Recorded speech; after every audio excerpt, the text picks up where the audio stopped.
नमस्कार विद्यार्थी मित्रांनो, विदर्भ IAS अकॅडमीच्या ऑनलाईन प्लॅटफॉर्मवर तुमचं मनपूर्वक आणि पुनश्च स्वागत आहे. आज आपण घेऊन आलेलो आहोत परीक्षाभिमुख महत्त्वाचे असे अहवाल आणि निर्देशांक. थंबनेल बघून तुम्ही समजूनच गेले असाल. 2021 आणि 22 मध्ये अत्यंत महत्त्वाचे आणि केवळ प्रिलिम नाही तर मेन्समध्ये सुद्धा याच्यावर एक सडन पद्धतीने प्रश्न विचारले जात असतात. त्याच्यामुळे आपण जेही महत्त्वाचे आपण एकाच लेक्चर्समध्ये हे कव्हर करून घेणार आहोत. निर्देशांक आणि अहवाल याच्यामध्ये सगळ्यात महत्त्वाचं गोष्ट असते की त्याच्यामध्ये भारताचं असलेलं स्थान. दुसरी गोष्ट म्हणजे अशा अहवालांमधले जे सदस्य राष्ट्र आहेत त्या सदस्य राष्ट्रांमध्ये पहिला आणि शेवटचा नंबर कोणाचा आहे या लेवलला जाऊन प्रश्न विचारण्याची एक पद्धत आहे. आणि महत्त्वाचं म्हणजे चालू घडामोडी या सेक्शनाअंतर्गत आपण करंट रिलेटेड जे इकॉनॉमीचे प्रश्न आहेत ते सुद्धा आपण विविध लेक्चर्समधून आपण कव्हर करत आहोत. आपण जर मागच्या 2 महिन्यामध्ये 1.5 महिन्यामधले जे आपण लेक्चर्स पाहिले तर ह्या लेक्चर्समध्ये तुम्हाला जाणून येईल, दिसून येईल की आपण प्रत्येक जो सेक्शन आहे चालू घडामोडीचा त्याला हात लावण्याचा प्रयत्न करत आहोत आणि असा डेटा अवेलेबल करून घेत आहोत ज्याच्यावर एक्झाममध्ये क्वेश्चन्स विचारण्याची जास्तीत जास्त दाट शक्यता आहे. मग अशा वेळेस हा जो अभ्यासाचा आवाका आहे हा कमी करून आपण तुमच्यासाठी अशा लेवलला जाऊन हे सर्व अहवाल, निर्देशांक आणि पुढे सुद्धा भविष्यात सुद्धा अशाच पद्धतीचे नवनवीन असे जे व्हिडिओज आहेत ते तुम्हाला उपलब्ध होणार आहेत. ठीक आहे, तर सुरुवात करूयात 2021-2022 मधील महत्त्वाचे निर्देशांक अहवाल. PYQ जर बघण्याची सवय असेल तर ही गोष्ट तुम्हाला कधीही त्रासदायक ठरत नाही की नक्की आपला अभ्यासाचा आवाका कसा कमी करावा. याच्यासाठी PYQ प्रिव्हियस इयर क्वेश्चन्स अतिशय महत्त्वाचे असतात. ज्याची PYQ वर कमांड असेल, ज्या विद्यार्थ्याची PYQ समजण्याची एक क्षमता निर्माण झालेली असते तो विद्यार्थी 101% कोणतीही प्री आणि मुख्य परीक्षा पास होत असतो. कारण कोणतीही परीक्षा समजून घ्यायची असेल, त्या एक्झामची डिमांड करून घ्यायची असेल तर त्याच्यासाठी PYQ अनन्यसाधारण असं महत्त्व ठेवतो. कारण आपल्याला परीक्षा पास कुठली व्हायची आहे तर आयोगाची. मग आयोगाचा जो PYQs आहे ते सर्वात मोठं काम करत असतं. ज्याला एकदा PYQ समजले, त्याच्यावर ट्रेंड ओळखता आला, तो विद्यार्थी अतिशय कमी वेळेमध्ये परफेक्ट असा अभ्यास करतो आणि 100% यश तो संपादन करत असतो. आपण सुद्धा त्याच विद्यार्थ्यांच्या रांगेत आपल्याला बसायचं आहे. आपल्याला डॉंकी वर्क करायचं नाही, आपल्याला स्मार्ट वर्क करायचं आहे. ठीक आहे, विदर्भ IAS अकॅडमीच्या ॲपवर माझा स्वतःचा जो हा कोर्स आहे राज्यसेवा प्री प्लस मुख्य, गट ब व गट क प्री प्लस मुख्य या सगळ्यांसाठी, या सगळ्या ज्या आपल्या एक्झाम येणाऱ्या एक्झाम आहे भविष्यामध्ये यांच्यासाठी हा कोर्स अनन्यसाधारण असं महत्त्व ठेवतो आणि अतिशय माफक दरामध्ये हा आपल्या विदर्भ IAS अकॅडमीच्या ॲपवर उपलब्ध आहे. केवळ शुल्कामध्ये म्हणजे माफक म्हणण्यापेक्षा त्याच्यामध्ये जे कंटेंट्स मिळतात ते अतिशय परीक्षाभिमुख आहे. जो अनुभव आहे या अनुभवाच्या लेवलला जाऊन तुम्हाला तो देण्याचा एक प्रामाणिक प्रयत्न ह्या कोर्सच्या माध्यमातून केला गेलेला आहे. निव्वळ पैसा कमवणे हा हेतू कधीच नाही आहे त्याच्या मागे. महत्त्वाचं म्हणजे तुम्हाला हा जो मोठा आवाका असतो करंटचा, चालू घडामोडीचा, तो अनुभवाच्या जोरावर कमी करून देणे आणि त्याच्यात जास्तीत जास्त तुम्हाला मार्क्स मिळवून देणं हा या कोर्सचा उद्देश आहे. मुख्य त्याचा आपण असं म्हणू एम आहे. ठीक आहे, सर्व परीक्षांसाठी अति उपयुक्त आहे हा तुम्हाला जो अवेलेबल आहे. यामध्ये सगळ्यात महत्त्वाचं म्हणजे जी 2023 ची चालू घडामोडीची वार्षिकी आहे म्हणजे 1 जानेवारी 2022 ते 30 एप्रिल 2023 पर्यंतची तुम्हाला ह्या कोर्स परचेसिंग नंतर ते तुम्हाला फ्री ऑफ कॉस्ट मिळणार आहे. ज्याची किंमत 50 रुपये ठेवलेली आहे आपण, परंतु ह्या कोर्सच्या माध्यमातून तुम्हाला फ्री ऑफ कॉस्ट मिळणार आहे. तर याच्यामध्ये या पद्धतीने इंडेक्सेस असणार आहे आणि इंडेक्सेसमध्ये जर तुम्ही बघितले तर महत्त्वाचे असे जेही पॉईंट आहेत ते कव्हर केलेले आपल्याला दिसून येते. नक्की ह्यांची जे इंडेक्सेस आहेत त्याच्यानुसार आपल्याला आतमध्ये काय आहे त्याच्यासाठी सॅम्पल म्हणून तुम्हाला ह्या पद्धतीने तुम्ही एक कॉपी बघू शकता की याच्यामध्ये महत्त्वाचे पुरस्कार कशा पद्धतीने मांडलेले आहेत, कधी सुरुवात झालेली आहे, मराठी अकादमी पुरस्कार विजेते कोण आहेत, साहित्य अकादमी मुख्य पुरस्कार कसे दिलेले आहेत. एक टेबल स्वरूपामध्ये तुम्हाला ते इझी वेने समजून घेण्यासाठी इथे तयार करून देण्यात आले आहे. त्या पद्धतीने महत्त्वाचे असे पोर्टल्स असतील, मोहीम असतील, ॲप्स असतील आणि ऑपरेशन्स असतील, हे सर्व तुम्हाला या वार्षिकीमध्ये इझिली अवेलेबल आहे. म्हणजे एक जर तुम्ही गोषवारा बघायचा प्रयत्न केला तर ह्या गोषवाऱ्यामधून तुम्हाला इझिली ते टॅकल करता येणार आहेत चालू घडामोडीचे प्रश्न. चला मुख्य प्रश्नाकडे आणि मुख्य आपल्या व्हिडिओला आपण आता सुरुवात करणार आहोत. तर ह्या टेबलच्या माध्यमातून काही विद्यार्थ्यांची अशी मागणी होती की सर तुम्ही जेव्हा शिकवतात तुम्ही मिडमधून शिकवतात, तर आपण काय करू आजपासून आपण थोडं साईडला होऊन तुम्हाला हे दिसेल, वाचता येईल अशा पद्धतीने आपण त्याचे आता हे लेक्चर्स कंडक्ट करणार आहोत. ठीक आहे, कारण विद्यार्थ्यांची मागणीच सगळ्यात महत्त्वाची. आणि एक स्लाईड संपल्यानंतर मी साईडला होऊन जाईल, म्हणजे तुम्ही त्या पद्धतीने तिचा स्क्रीनशॉट काढू शकतात. हे सुद्धा तुमच्यासाठी अवेलेबल करून दिलेलं आहे. आणि सगळ्यात महत्त्वाची गोष्ट म्हणजे विदर्भ IAS अकॅडमीचं जे टेलिग्राम चॅनल्स आहे त्याच्यावर तुम्हाला याची जी PDF आहे ती लगेच मिळून जाणार आहे. त्याच्यामुळे त्याबद्दल तुम्ही कोणतेही निशंक राहावे. आणि अशा पद्धतीने आपण आता त्या लेक्चर्सला सुरुवात करूयात. तर आपण बघूयात, इकडे दिलेला आहे निर्देशांक, त्यानंतर पहिले स्थान, शेवटचे स्थान, भारताचे स्थान आणि जाहीर करणारी संस्था. कोणत्या संस्थेद्वारे, ऑर्गनायझेशनद्वारे हे डिफरंट टाइप्स ऑफ इंडेक्सेस प्रदर्शित केले जातात, पब्लिश केले जातात. वन बाय वन आपण समजून घेऊयात. वन लाइनर सुद्धा घेतलेले आहेत. सगळ्यात महत्त्वाचं वन लाइनर सुद्धा आहे. जास्तीत जास्त इंडेक्सेस, महत्त्वाचे इंडेक्सेस आपण कव्हर करून घेणार आहोत. आणि त्याच्यामध्ये मल्टी ऑप्शनल क्वेश्चन्स असतील, स्टेटमेंट क्वेश्चन असतील, त्याच्यासाठी सुद्धा डेटा इथून तुम्हाला पुढच्या जे निर्देशांक आहेत त्याच्यामध्ये किंवा अहवालांमध्ये तुम्हाला मिळून जाणार आहेत. तर बघूयात, पहिला निर्देशांक आपल्या समोर आहे, तो आहे लोकशाही निर्देशांक 2021. पहिले स्थान आहे नॉर्वे, शेवटचे स्थान आहे अफगाणिस्तान आणि भारताचे स्थान आहे डेमोक्रॅटिक इंडेक्समध्ये 2021 मध्ये 46वे. कोण जाहीर करते, तर इकॉनॉमी इंटेलिजंट युनिट हे हा अहवाल सादर करत असते.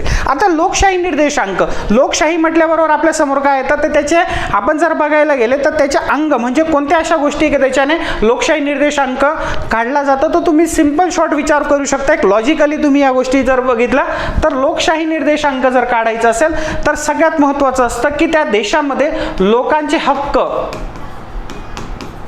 जे आपण पॉलिटीमध्ये शिकतो, आपण पॉलिटीमध्ये काय शिकलेलं आहे राज्यशास्त्रामध्ये, की वी आर द पीपल. आपल्या संविधानाचा जो बेस आहे तो आम्ही लोक आहोत. म्हणून ज्याला एकदा आम्ही लोक या गोष्टीचा अर्थ कळाला त्याला जे संविधान आहे ते इझिली समजून जात असेल, कारण जो आपला संविधानाचा पायाच लोक आहेत.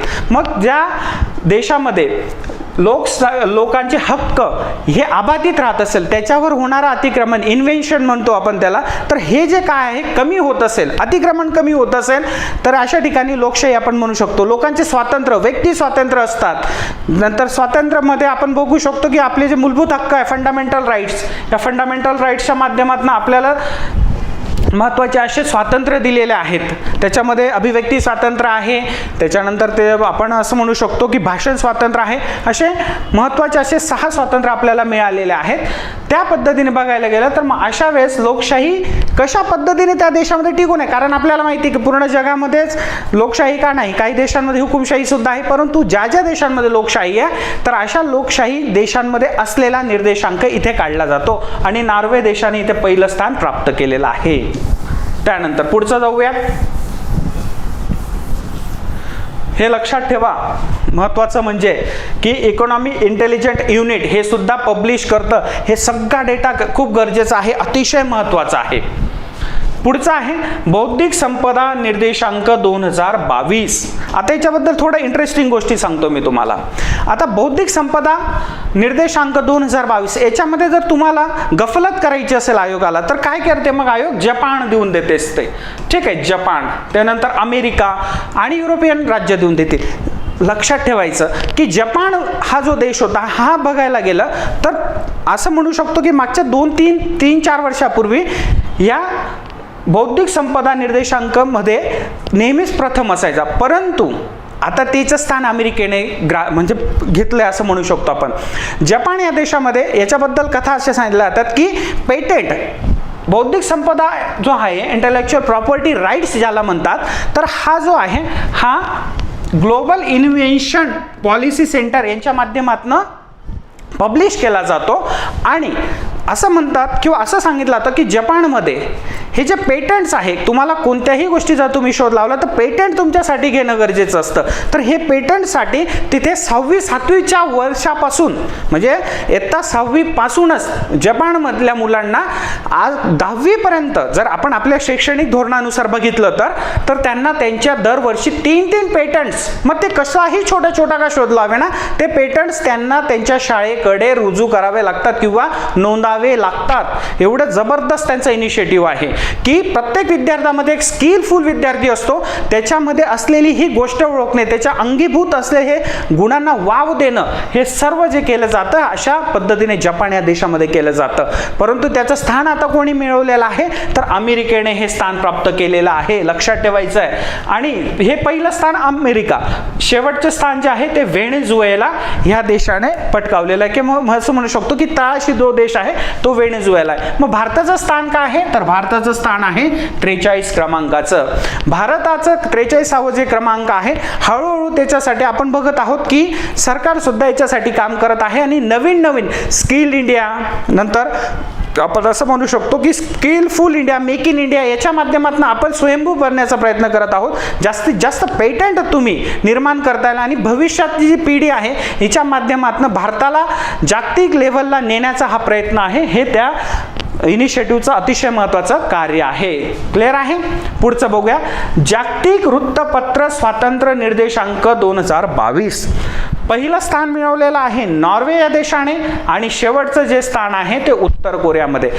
जागतिक वृत्तपत्र स्वातंत्र्य निर्देशांक, याच्यात तुम्हाला एक गोष्ट कळलीच असेल, वृत्तपत्रांचं असलेले स्वातंत्र्य ज्या देशामध्ये मोकळे असेल, असं म्हणू शकतो आपण की ज्या देशामध्ये वृत्तपत्रांना त्यांच्या माध्यमातून कुठल्याही पद्धतीचा भेदभाव न करता, कुणाचीही बाजू न घेता सरकारवर टीका करता येत असेल, सरकारच्या धोरणांवर टीका करता येत असेल आणि योग्य धोरणं असतील तर त्याचा सपोर्ट सुद्धा करता येत असेल, जर हे महत्त्वाचं असं वृत्तपत्रांना स्वातंत्र्य असेल. कारण आपण म्हणू शकतो की तलवारीने जे काम होत नाही ते तलवारीने लेखणीने काम होत असतं आणि ही लेखणी जेव्हा एका वृत्तपत्रावर चालते, म्हणजे असं म्हणू शकतो आपण ठीक आहे वृत्तपत्र कसे आहेत तर ते छापले जातात, परंतु वृत्तपत्र लिहिणं याच्यासाठी महत्त्वाचे जे संपादक असतात त्यांना मिळणारं स्वातंत्र्य हे खूप गरजेचं असतं. आपण जर बघितलं तर मागच्या 2 वर्षामध्ये काही वेळेनुसार बघितलं गेलं तर रवीश कुमार वगैरे यांच्या स्वरूपाने गळचेपी झालेली आपल्याला दिसते वृत्तपत्रांची. परंतु आजही भारतामध्ये काही स्वतंत्र असे म्हणजे संपादक आहेत, बेधडक आहेत, जे कुठल्याही गोष्टीला घाबरत नाहीत, कुठल्याही दबावाला बळी पडत नाही आणि आपलं जे ते ज्याला खरा वृत्तपत्र म्हणतात, ज्याला आपण एडिटर म्हणतो, हा त्या पद्धतीने आपल्या समोर येत असं त्याचं उदाहरण म्हणजे रवीश कुमार आहेत. ठीक आहे. तर मग जागतिक वृत्तपत्र स्वातंत्र्य निर्देशांकांमध्ये नॉर्वेनं पहिलं स्थान मिळवलेलं आहे. उत्तर कोरिया आपल्याला माहिती आहे हुकुमशाही देश आहे. हुकुमशाही देशामध्ये कधीही वृत्तपत्र असतील किंवा व्यक्ती स्वातंत्र्य असेल बोलण्याचं, या गोष्टींवर 100% मर्यादा येणार आहे आणि यांना कुठलंही स्वातंत्र्य नसणार आहे. त्याच्यामुळे तुम्ही इझिली त्याच्याने एका पद्धतीने आपण असं म्हणू शकतो की ट्रिक्सच्या माध्यमातून किंवा कॉमन सेन्सच्या माध्यमातून हे उत्तर देऊ शकतो. भारतामध्ये देखील भारताचा क्रमांक ह्या निर्देशांकानुसार 150 आहे, जो का आहे तर आपण चिंताजनक म्हणू शकतो की भारतामध्ये सध्या म्हणूयात किंवा पूर्वी सुद्धा वृत्तपत्रांची गळचेपी झालेली आपल्याला दिसून येते.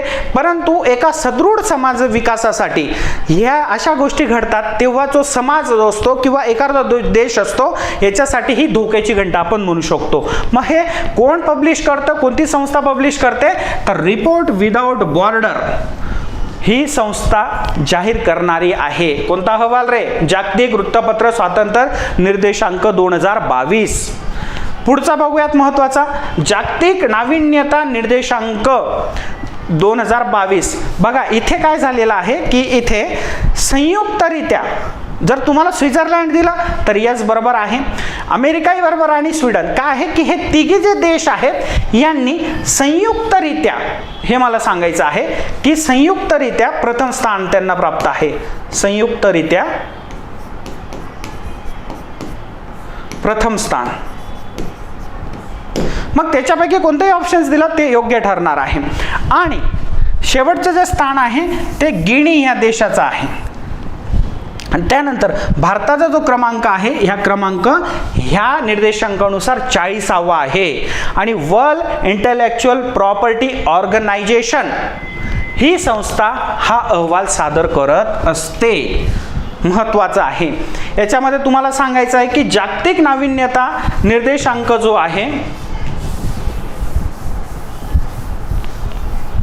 तर हा जो निर्देशांक आहे हा 2007 पासून सुरू करण्यात आलेला आहे. आणि महत्त्वाचं म्हणजे याचं जे सुरुवात आहे ती सौमित्रा किंवा सौमित्र दत्ता यांनी केलेली आहे. सौमित्र दत्ता. मग नाविन्यता म्हणजेच काय तर एखाद्या गोष्टीमध्ये आपण असलेल्या गोष्टींपेक्षा आणखी वेगळं काहीतरी करणं, जगामध्ये ज्या गोष्टी आहेत त्याच्याशी बांधेने रिलेट करून नवीन नवीन जर काही शोध लागत असतील, नवीन गोष्टी करण्याचा जो प्रयत्न केला जात असेल, त्याच्या संधीची उपलब्धता असते किंवा तुम्हाला आर्थिक स्वातंत्र्य असेल, ह्या ज्या वेगवेगळ्या मानवीय मूल्य ज्या आहेत ज्याच्याने विकास होत असतो ह्या सगळ्या गोष्टी याच्यामध्ये इन्क्लुडेड असतात. अशा पद्धतीने बघायला गेलं तर जागतिक नाविन्यता निर्देशांक आपल्या समोर येतो. चला मी तुम्हाला याचं स्क्रीनशॉट काढण्यासाठी वेळ देतो.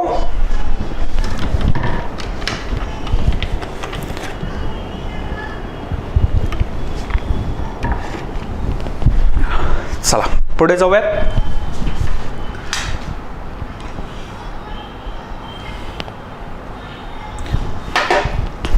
पुढचा निर्देशांक बघायचा आपल्याला.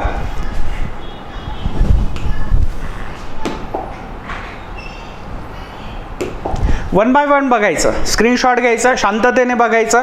एकदा तुमच्या नजरेखालून गेलेला कोणताही प्रश्न किंवा कोणताही डेटा जेव्हा तुम्हाला एक्झाममध्ये विचारला जातो, मित्रांनो अनुभवाने सांगतो की तुम्हाला 50% तिथे चान्स असतो की तुम्हाला उत्तर परफेक्ट येत असतं. त्याच्यासाठी मी तुम्हाला एक स्ट्रॅटर्जी पण सांगणार आहे. जेव्हा एक्झाम जवळ येईल तेव्हा तुम्हाला या पद्धतीने बनवलं जाईल की कशा पद्धतीने मनाने आणि सायंटिफिकली जर तुम्हाला आन्सर पण पोहोचायचे असतील, आन्सरपर्यंत पोहोचवायचं असेल, कदाचित तुमच्याकडे तो अभ्यास कमी असेल तरी देखील तुम्ही काही प्रश्न असे असतात की त्या प्रश्नांचं तुम्ही टॅकल करू शकता. त्या प्रश्नांचं आपल्या कोर्सच्या माध्यमातून हे गोष्टी तुम्हाला ज्या आहेत ट्रिप्स ट्रिक्स ह्या तिथे अवेलेबल करून दिल्या जाणार आहेत. ठीक आहे. जागतिक लैंगिक अंतर निर्देशांक जो आहे 2022 याच्यामध्ये पहिले स्थान जे आहे ते आहे आईसलँडला. शेवटचे स्थान मिळालेलं आहे किंवा त्याच्यामध्ये पब्लिश केलेलं आहे ते अफगाणिस्तान. आणि भारताचं स्थान सुद्धा 135वे आहे. म्हणजे जेवढे सदस्य देश आहेत या सदस्य देशांमध्ये 135व्या क्रमांकावर भारताचा नंबर लागतो. आणि वर्ल्ड इकॉनॉमिक फोरम फेमस आहे. वर्ल्ड इकॉनॉमिक फोरम कोणते कोणते अहवाल सादर करते हे सुद्धा तुम्हाला इथे मिळून जाणार आहे. म्हणजे तुम्ही इकॉनॉमी सुद्धा याच्यामधून कव्हर करत आहात. इकॉनॉमीचे सुद्धा महत्त्वाचे असे पॉईंट्स तुम्ही इथं टॅकल करू शकतात. मग बघा जागतिक लैंगिक अंतर जो निर्देशांक आहे म्हणजेच काय आहे की ज्याला जेंडर गॅप इंडेक्स म्हटला जातो. आता जेंडर गॅप इंडेक्स म्हणजे याचे पण आयाम आहेत, काही याचे घटक आहेत. याच्यातले महत्त्वाचे घटक जे आहेत ते तुम्ही समजून घ्या. तर पहिलं आहे संधीची उपलब्धता. संधीची उपलब्धता,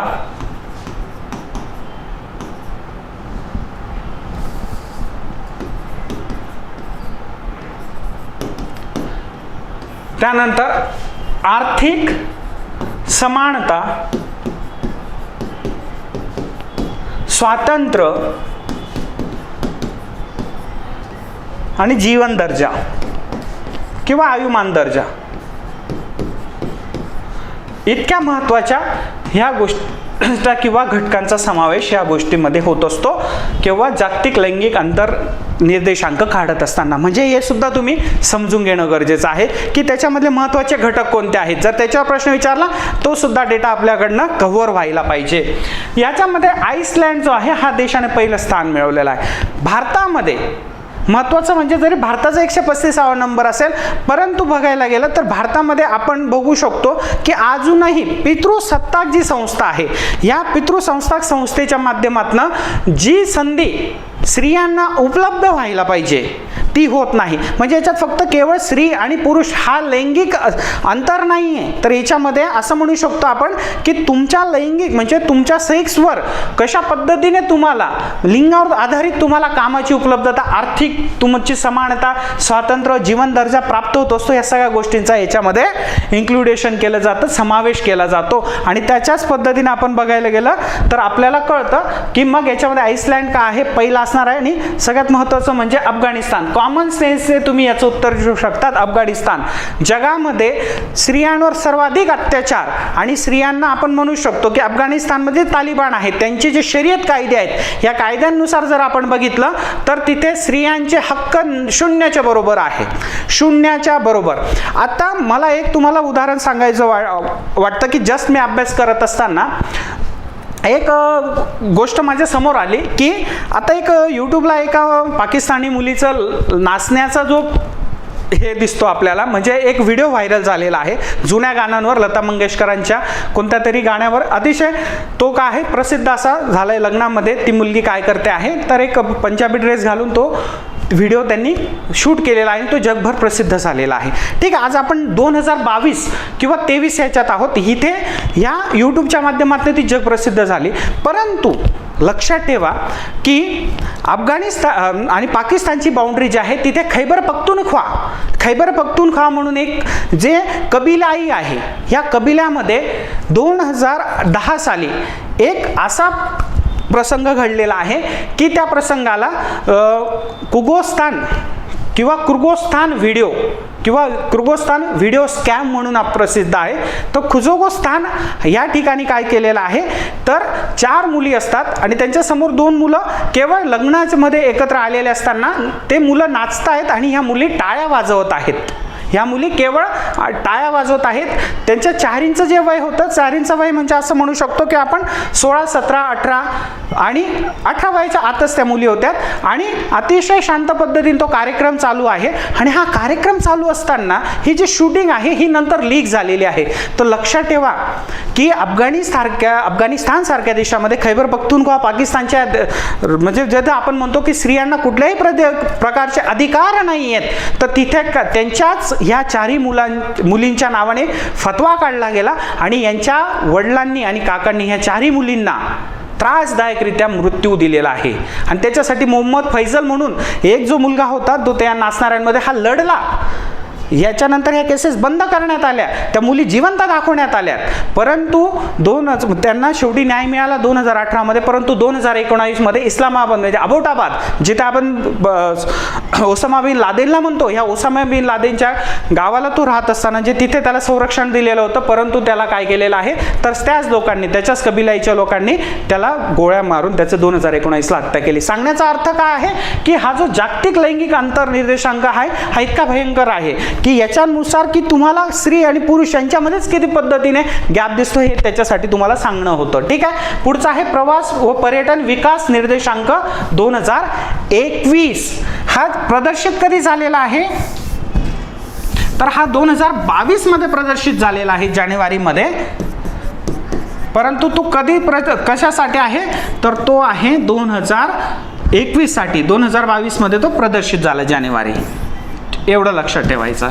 याच्यामध्ये जे पहिलं स्थान मिळवलं आहे ते जपान देशाने मिळवलेलं आहे आणि शेवटचे जे स्थान आहे ते शेवटचे स्थान आहे चाड ह्या देशाला प्राप्त झालेला आहे, किंवा बॉटम ऑफ लाईन आहेत ते तळाशी आहेत. भारताचा ह्या निर्देशांकानुसार नंबर लागतो 54वा. आणि वर्ल्ड इकॉनॉमी फोरम जे आहे, ह्या वर्ल्ड इकॉनॉमी फोरमच्या माध्यमातूनच हा निर्देशांक प्रदर्शित केला जातो, हे लक्षात ठेवणं गरजेचं आहे.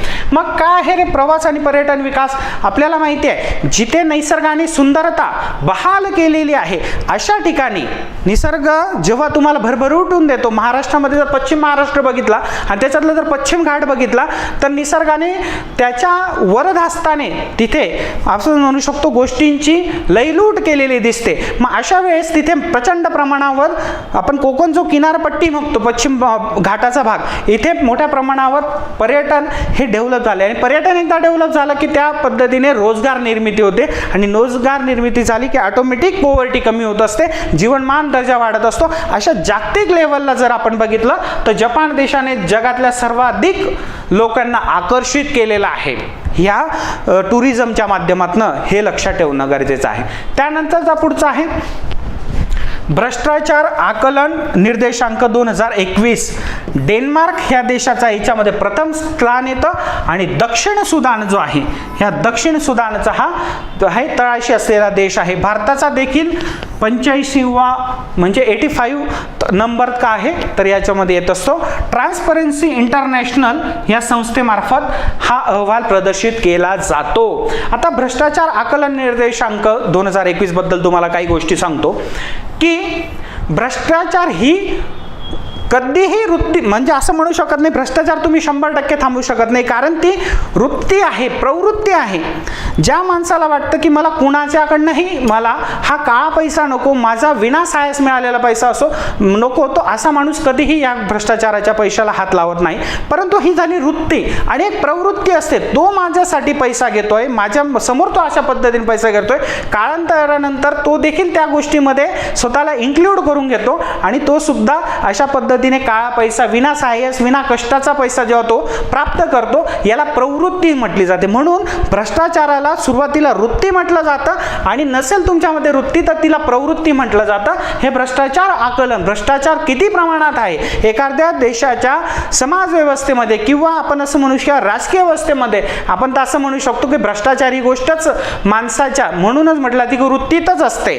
आपण देखील लहान मुलाला एक पद्धतीने काय करत असतो, आम्हीच देत असतो, जा 10 रुपयाची गोष्ट घेऊन ये किंवा 8 रुपयाची गोष्ट घेऊन ये, 2 रुपयाची तू चॉकलेट घेऊन घे, याला सुद्धा आपण भ्रष्टाचारच म्हणत असतो 100%. म्हणजे एका पद्धतीने जरी तो आपल्या पुरता मर्यादित असला, जरी आपल्या पुरता मर्यादित असला, आपल्या घरापुरता मर्यादित असला, तरी आम्हीच दाखवून एखाद्याकडनं काम करून घेतलं, याला प्रॅक्टिकल लँग्वेजमध्ये करप्शनच म्हणतात. त्याला दुसरा कोणताही गोड शब्द नाही, हे समजून घेणं गरजेचं आहे. तर अशा भ्रष्टाचार आकलन निर्देशांकामध्ये डेन्मार्कमध्ये प्रायव्हसी म्हणजे ट्रान्सपरन्सी जी आहे ती खूप चांगली आहे.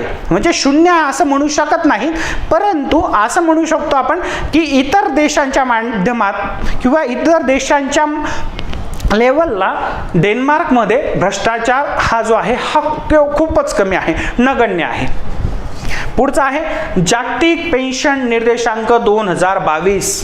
सध्याचा हॉट सब्जेक्ट आहे.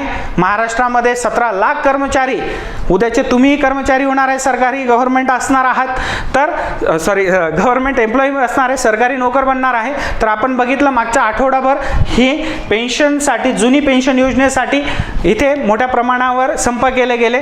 तर अशा पद्धतीने आपण केवळ हे महाराष्ट्रापुरताच मर्यादित नव्हे तर जगामध्ये एकदा तुम्ही सरकारी नोकरीला असताना तुम्ही जी सेवा दिलेली असतात त्या सेवेनंतर जेव्हा तुम्ही सेवा निवृत्त होतात तेव्हा तुमच्या भविष्याची म्हणजे तुमच्या आयुष्याच्या संध्याकाळची असं म्हणू शकतो आपण, ती एक सोय असते. तर ही जगामध्ये मान्य आहे आणि 65% जे आहे या पद्धतीने याच्यामध्ये लोकसंख्येचा विचार केला जातो. आणि जागतिक पेन्शन निर्देशांकानुसार जर सर्वाधिक प्रथम स्थान म्हणजे सर्वाधिक पेन्शनच्या बाबतीमध्ये सगळ्या कायद्यानुसार जे मिळत असेल, ज्याला एक वन रँक वन पेन्शन किंवा समान वेतन ह्या पद्धतीने, तर आईसलँड हे मुख्य असा देश आहे किंवा प्रथम स्थान मिळवणार आहे या यादीमध्ये. थायलंड हा शेवटच्या किंवा तळाशी आहे आणि भारताचा 41वा क्रमांक या निर्देशांकामध्ये लागतो. मर्सर CFA इन्स्टिट्यूट जे आहे या संस्थेमार्फत हा अहवाल सादर केला जातो.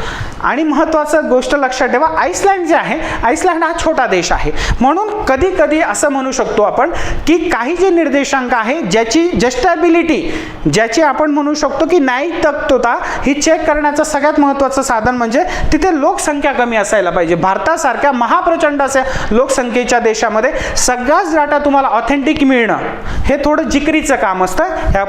ह्या लेवलला जाऊन हा अहवाल सादर होत असतो. तुम्ही एकदा स्क्रीनशॉट घेऊ शकतात.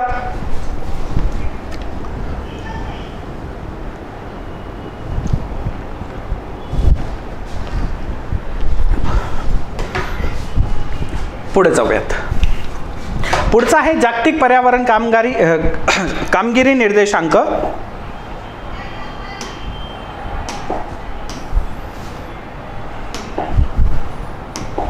तर यामध्ये 2022 डेन्मार्कला पहिले स्थान आहे, भारताचे स्थान 180 आहे आणि हे सगळ्यात शेवटचे स्थान आहे. या इंडेक्स मधलं हे सर्वात शेवटचे स्थान आहे.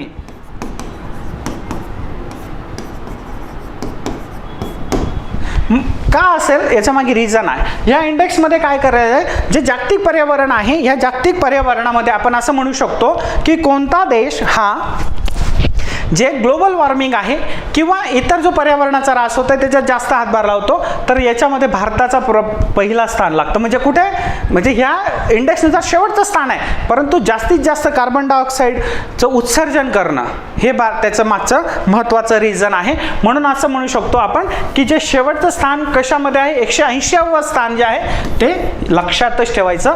तर जागतिक पर्यावरण कामगिरी निर्देशांकानुसार एले अँड कोलंबिया युनिव्हर्सिटी रिसर्चर्स जे आहे यांच्या माध्यमातून हा अहवाल सादर केला जातो. पुढचा बघूयात, ऊर्जा संक्रमण निर्देशांक. ऊर्जा निर्मिती करणे याच्यामध्ये जो आहे की त्याला आपण असं म्हणू शकतो की नैसर्गिकरित्या आणि कृत्रिमरित्या ऊर्जेची जी मागणी आहे तिला परिपूर्ण करणे आणि त्याच्यामुळे जे प्रत्येक देशामधले जे संसाधन असतील या संसाधनांवर जास्तीचा बोजा न पडता ह्या गोष्टी क्लिअर होणे याच्यासाठी स्वीडन हा या निर्देशांकामध्ये पहिला नंबर येतो आणि भारताचा 87वा नंबर लागतो.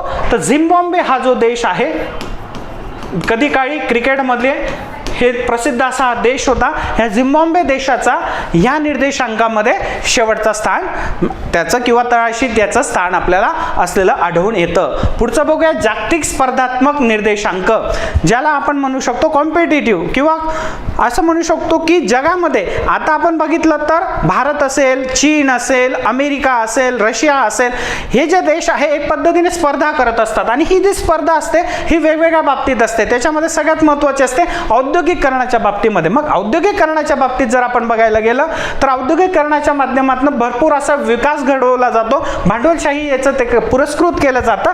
त्याच्यामध्ये जर नंबर बघितला जातो तर डेन्मार्क या देशाचा या निर्देशांकामध्ये पहिलं स्थान त्यांना मिळतंय, तर भारताला 37वा क्रमांक इथे प्राप्त झालेला आपल्याला दिसतो जागतिक स्पर्धात्मक निर्देशांक 2022 नुसार.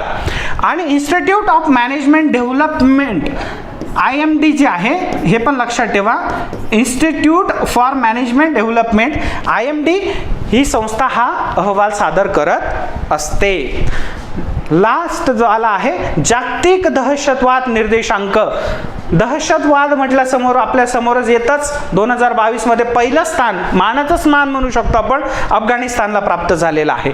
अफगाणिस्तानमध्ये असलेलं तालिबान US ने त्यांच्याकडून काढलेला पाय आपण बघू शकतो. अफगाणिस्तानला असं म्हणू शकतो की जे साम्राज्य आहेत मोठमोठाले साम्राज्य यांची दफनभूमी सुद्धा म्हटलं जातं. म्हणजे असं म्हणू शकतो की कोणतेही साम्राज्य असतील तर त्यांचा जर त्यांना गर्वहरण करायचं असेल तर त्यांनी अफगाणिस्तानच्या लोकांशी लढणं, कारण ह्या लोकांमध्ये लढवय्या वृत्ती एक आहे. खरं बघायला गेलं तर अफगाणिस्तानमध्ये रशियाचे देखील प्रॉक्सी वॉर झालेले आहेत. शीतयुद्धाच्या दरम्यान आपण जर बघितलं जे प्रॉक्सी वॉर झालेलं आहे त्याच्यातलं एक वॉर जे आहे ते दक्षिण कोरियामध्ये झालेलं आहे आणि दुसरं म्हणजे जे महत्त्वाचं ते व्हिएतनाममध्ये झालेलं आहे आणि तिसरं जे प्रॉक्सी वॉर आहे शीतयुद्धाच्या काळामध्ये ते अफगाणिस्तानमध्ये झालेलं दिसतं, जिथे रशियाचा पराभव अफगाणिस्तानने केलेला आहे. त्यानंतर जर बघायला गेलं तर अमेरिकाने सुद्धा दोनदा त्याच्यामध्ये अफगाणिस्तानमध्ये जाऊन लढाई करण्याचा प्रयत्न केला किंवा तालिबानला संपवण्याचा प्रयत्न, परंतु टेररिझम हा तिथल्या मातीमध्ये एवढा गेलेला आहे किंवा तिथले जे तालिबान्स आहेत त्यांचे जे शरीयत कायदे याच्यानुसार आपण अफगाणिस्तानला या जगाच्या साम्राज्यांची दफनभूमी देखील मानली जाते. क्लिअर आहे, समजलं. आणि भारताचा कितवा क्रमांक आहे तर भारताचा 12वा क्रमांक. म्हणजे दहशतवादाने काय त्रास झालेला आहे किंवा दहशतवादाने होरपळून जर एखादा देश असेल तो 12व्या क्रमांकाला भारत आहे. Institute for economics and peace या संस्थेमार्फत हा अहवाल सादर केला जातो, पब्लिश केला जातो. चला स्क्रीनशॉट घेऊन घ्या.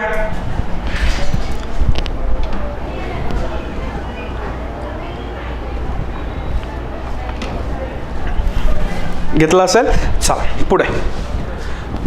आता आपण काय केलेलं आहे, सिंगल लाईनर पाहिलेलं आहे आणि त्याच्यामध्ये जास्तीत जास्त डेटा आपण समजून घेतला.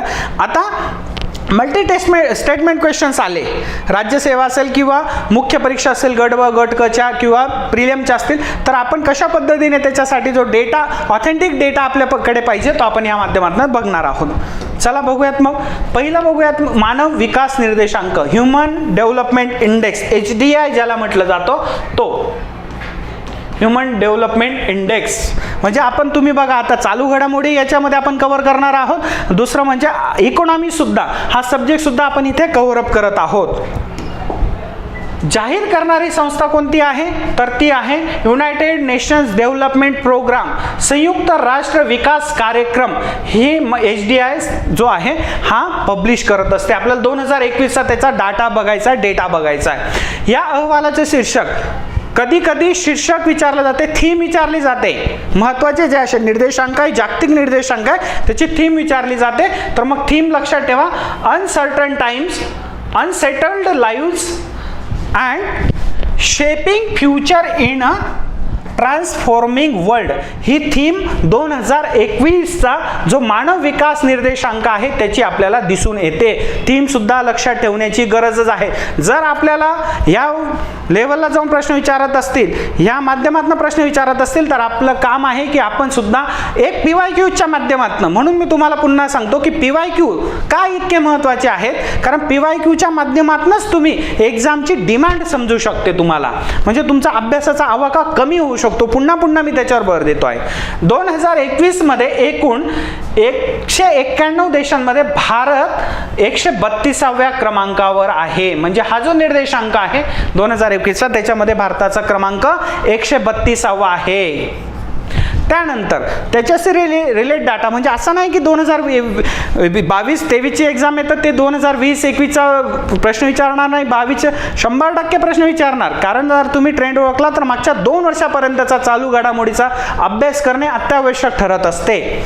तर 2022च्या अहवालात एकूण जे 189 देश होते त्याच्यामध्ये भारत 131व्या क्रमांकावर होता. म्हणजे आपण इथे दोघी वर्षांचा डेटा काय आहे कलेक्ट केलेला आहे आणि तो आपण समजून घेतलेला आहे. हा निर्देशांक संयुक्त राष्ट्र विकास कार्यक्रमाने 8 सप्टेंबर 2022 रोजी सादर केला. म्हणजे लेटेस्ट आपण जे बघतो हे सगळं लेटेस्टच बघत आहोत. म्हणजे एक्झाम मध्ये प्रश्न विचारले जाण्याची शक्यता याच माध्यमातून आपण म्हणजे परिपूर्ण करणार आहोत, फुलफिल करणार आहोत. भारताचा 2021 HDI म्हणजे ह्युमन डेव्हलपमेंट इंडेक्स स्कोर 0.33 याला स्कोर दिला जातो आणि या स्कोरच्या माध्यमातून त्या देशातली स्थिती ओळखली जाते. आता महत्त्वाचं काय असतं की कोणत्याही देशाचा जर तुम्हाला विकास बघायचा असेल त्याच्यासाठी काही घटक आहेत. त्या पद्धतीने जर आपण बघायला गेलं, एखादा समाज असेल त्या समाजाचा विकास जर तुम्हाला बघायचा असेल आणि तो जर तुम्हाला मानसिकदृष्ट्या वैचारिकदृष्ट्या बघायचा असेल तर त्या समाजामध्ये असलेल्या स्त्रियांचे जे स्थान आहे याच्यावरून आपल्याला त्या समाजाची प्रगती कळते. असे आपले महान असे डॉक्टर बाबासाहेब आंबेडकरांनी जे सांगितलंय ते केवळ वाक्य नसून त्याची मान्यता जागतिक लेव्हलला आपल्याला ह्या माध्यमातून दिसून येत असते. तर आपला जो स्कोर आहे हा स्कोर सुद्धा लक्षात ठेवण्याची गरज आहे. 2021चा तरी कमीत कमी 2021चा तरी हा स्कोर लक्षात ठेवा. ह्युमन डेव्हलप इंडेक्सचा तो 0 म्हणजे 0.633 0.663 असा आहे. आणि भारताचा जो आहे हा मध्यम मानव विकास हा महत्त्वाचा पॉइंट आहे. भारताचा जो म्हणू शकतो आपण की HDI मधला जो दर्जा आहे तर तो दर्जा किंवा श्रेणी जी आहे ती मध्यम मानव विकास श्रेणीमध्ये मिळते. म्हणून तुम्हाला काय करून दिलंय, वेगळ्या कलरमध्ये ते निर्माण करून दिलंय की तुम्हाला बघितल्याबरोबर ही गोष्ट हायलाइट्स व्हायला पाहिजे, समजायला पाहिजे, ते तुमच्या लगेच लक्षात यायला पाहिजे. ठीक आहे, स्क्रीनशॉट काढून घेऊन का.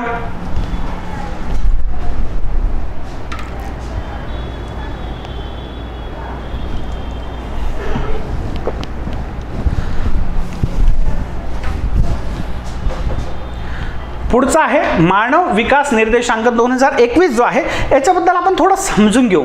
याची जी हिस्ट्री आहे ती हिस्ट्री आपण थोडी समजून घेऊ. म्हणजे इकॉनॉमी मधले सुद्धा टॉपिक आपण कव्हर करून घेत आहोत. बघा, जरी व्हिडिओची लेंथ वाढत असेल पण हा जर व्हिडिओ तुम्ही जर बघितला तर तुम्हाला याच्यातनं जास्तीत जास्त मार्क्स मिळण्याची जी हमी आहे ती प्राप्त होत आहे. आला प्रश्न आणि आपल्या व्हिडिओच्या माध्यमातून आपण त्या विषयाला हात लावलेला असेल तर 100% आपण काय करू शकतो तर त्याला आपण तिथे टॅकल करू शकतो. आणि हेच ते एक्झामची डिमांड आहे. कारण आपल्याला इथे थांबायचं नाही, आपल्याला पोस्ट घेऊन आपल्याला अधिकारी बनायचं आहे. तर इंटेलेक्च्युअल व्यक्ती बनायचं नाही रे मित्रांनो, आपल्याला इंटेलेक्च्युअल व्यक्ती बनण्यासाठी आयुष्य पडलेलं आहे. अगोदर पोस्ट घ्या, नंतर इंटेलेक्च्युअल बनत राहा. याची जी प्रेरणा होती ते मेहबूब उल हक हे जे पाकिस्तानचे होते आणि अमर्त्य सेन प्रसिद्ध असे भारताचे जे अर्थतज्ञ आहेत, हे अर्थतज्ञ म्हणून अमर्त्य सेन यांना ओळखलं जातं. नोबेल पुरस्कार देखील त्यांना प्राप्त आहे. तर अशा ह्या जोडगोडीने मेहबूब उल हक आणि अमर्त्य सेन यांच्या प्रेरणेतनं, यांच्या इनिशिएटिव्हने याची सुरुवात करण्यात आलेली आहे. तर HDIचे जे जनक म्हणून ओळखले जातात मेहबूब उल हक यांना दिलं जातं स्थान. HDI काढण्यासाठी 3 आयाम आणि 4 निर्देशांक वापरतात. या 4 निर्देशांकांच्या भूमितीय सरासरीवरून HDI काढला जातो. मग हे जर बघायला गेलं तर मानवी विकास निर्देशांक ह्युमन डेव्हलपमेंट इंडेक्सचे जे आहे, तर त्याच्यामध्ये कोणते आयाम आहे आणि कोणते निर्देशांक आहे ते आपण 1 बाय 1 बघून घेऊयात. तर समायोजित मानव विकास निर्देशांक ज्याला IHDI म्हटलं जातं, तर त्याचे निर्देशांक आणि आयाम समजून घेऊ आपण. आता इकॉनॉमी सोबत करंट सुरू झालेला आहे. तर आयाम जे आहेत ते जे आहेत याला पॅरामीटर्स म्हणू शकतो आपण. तर हे पॅरामीटर्स जे आहेत 3 आहेत. पहिला आहे दीर्घ व आरोग्यमय जीवन.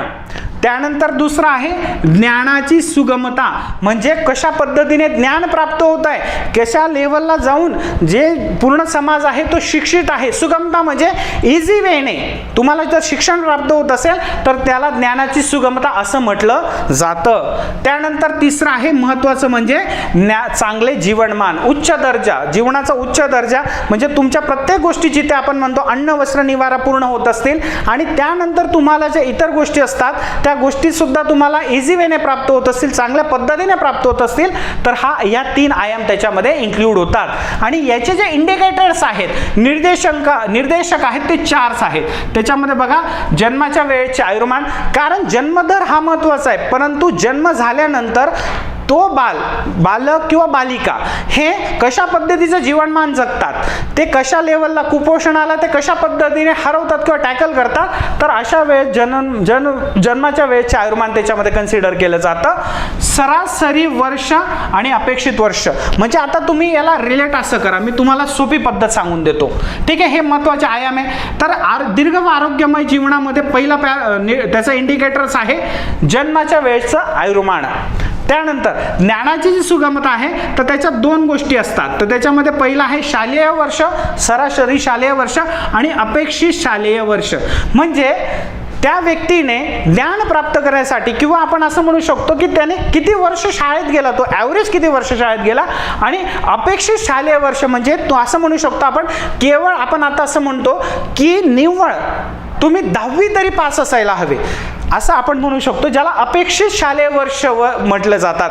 आजच्या घडीला आधुनिक जगामध्ये आपण असं म्हणू शकतो भारताच्या बाबतीमध्ये शैक्षणिक दृष्ट्या तर 10वी केवळ 10वी तरी पास असावे. उच्च शिक्षित तर तुम्ही PhD काय जगातल्या सगळ्या डिग्री तुम्ही प्राप्त करायला पाहिजे अशी अपेक्षा असते, परंतु अपेक्षित शालेय वर्ष आपल्याकडे 10वी पकडलं जातं. मग ही 10वी न होत सरासरी किती वर्षापर्यंत, कारण ड्रॉपआउट होण्याची जी भारतामध्ये एक प्रमाण आहे ते सुद्धा वाढलं आहे. कोरोना नंतर तर ते खूप जास्त वाढलेलं आपल्याला दिसून येत आहे. त्यानंतर चांगले जीवनमान, चांगलं जीवनमान कशावर ठरतं रे, तर चांगलं जीवनमान ठरतं उत्पादनावर, स्वतःच्या उत्पन्नावर, दुसरं काहीच नाही. पैशाचं सोंग करता येत नाही. तुम्हाला जर चांगलं जीवनमान जगायचं असेल तर तुम्हाला जास्तीत जास्त उत्पन्न निर्मिती करण्याची गरज असते आणि त्याच्यासाठी असते दरडोई GNI जो आहे हा काउंट केला जातो देशाच्या. अशा पद्धतीने आयाम आणि निर्देशांकांच्या माध्यमातून HDI काढला जातो. मग इथे बघा इथे काय दिलेलं आहे तर भारतामध्ये आता हा सुद्धा पॉईंट महत्त्वाचा आहे, लक्षात ठेवण्यासारखी गरज आहे तुम्हाला. तर बघा इथे आपण समजून घेऊ की जन्माच्या वेळीचं आयुर्मान किती आहे तर 67.2 वर्ष. म्हणजे असं म्हणू शकतो की भारतामध्ये सरासरी जगण्याचं जे वय वर्ष आहे की एक साधारण व्यक्ती किती आयुष्य जगतो भारतामध्ये, जर अकस्मात मृत्यू झाला नाही तर 67.2 वर्ष तो जगत असतो. त्यानंतर शालेय शिक्षणाची सरासरी वर्ष 6 19.7 वर्ष आहेत. शालेय शिक्षणाचे अपेक्षित वर्ष हे जे म्हटलो मी 10वी 12वी म्हणतो ना आपण, 19.9 वर्ष, म्हणजे तुम्ही आपण असं म्हणू शकतो की 10वी पर्यंत कमीत कमी असायला पाहिजे. आणि त्यानंतर दरडोई सकल राष्ट्रीय उत्पन्न जे आहे ते किती डॉलरमध्ये आहे, तर $6,590 एवढा हा जे डॅट आहे हे भारताच्या HDI मध्ये अपेक्षित आहेत. हे पण लक्षात ठेवण्याची गरज आहे. मग इथे तुम्हाला एक टेबल परत दिलेला आहे. मग टेबलमध्ये बघूयात आपण पहिले 5 देश कोणते HDI नुसार, चढता क्रम उतरता क्रम, कोणता देश पहिला कोणता देश नंतरचा, याच्यासाठी सुद्धा तुम्हाला हे जे पहिले 5 देश आहेत किंवा आपण असा डेटा तुम्हाला इझिली त्याच्याने तुम्ही आन्सर देऊ शकतात. मग पहिले 5 देश बघूयात आपण. स्वित्झर्लंड, ठीक आहे, त्यानंतर नॉर्वे, आइसलँड, हाँगकाँग आणि ऑस्ट्रेलिया. म्हणजे HDI मध्ये पुढील दिलेल्या देशांचा उतरता क्रम चढता क्रम लावा. तर ह्या पद्धतीने तुम्हाला हा डेटा इथे अवेलेबल आहे आणि तो तुम्हाला फायदेशीर होणार आहे.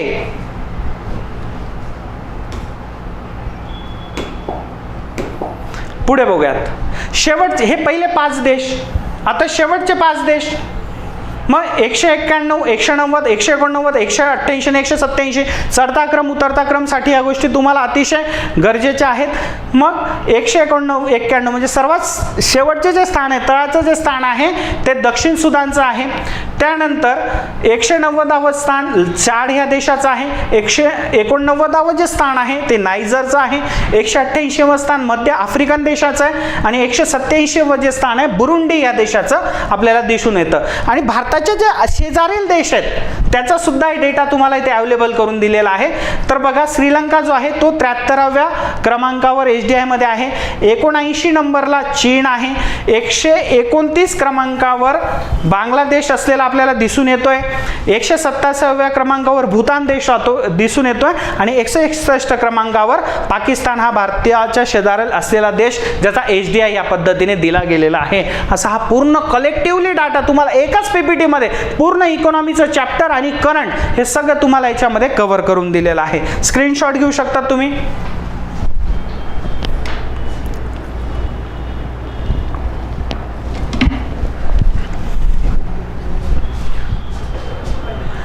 चला पुढचं बघूया. जागतिक भूक निर्देशांक 2022 ग्लोबल हंगर इंडेक्स ज्याला म्हटलं जातो, जो भारतासाठीच नाही तर पूर्ण मानव जातीसाठी एक कलंक म्हणू शकतो आपण की भूकबळीची जी क्षमता प्रमाण आहे जगामध्ये ती प्रचंड आहे आणि सर्वाधिक भूकबळी जर जात असतील तर आफ्रिकन या देशामध्ये जातात. असं म्हणतात की आजही जग कितीही डेव्हलप झालेलं असेल, विकसित झालं असेल, तरी ह्या जगाची निम्मे लोकसंख्या ही अर्धपोटी किंवा रिकाम्या पोटी रात्री झोपत असते. म्हणजे मानव जो विकासाकडे चालला आहे त्याच्यासाठी ही एक आपण म्हणू शकतो कलंकासारखी गोष्ट आहे. समजून घेऊया आपण. जर हा GHI जो आहे हा कोण प्रदर्शित करतो, तर जाहीर करणारी संस्था आहे कन्सर्न वर्ल्ड वाईड आयर्लंड आणि वेल्थहंगर लाईफ जे आहे वेंकंधर लाईफ जर्मनी, ह्या 2 ज्या संस्था आहेत देशातल्या ह्या ग्लोबल हंगर इंडेक्स प्रदर्शित करत असतात. बघा 2006 पासून दरवर्षी ऑक्टोबरमध्ये हा निर्देशांक जाहीर केला जातो. तुम्हाला पॉइंटच मिळणार आहे या अशा व्हिडिओच्या माध्यमातून, आपल्या लेक्चरच्या माध्यमातून.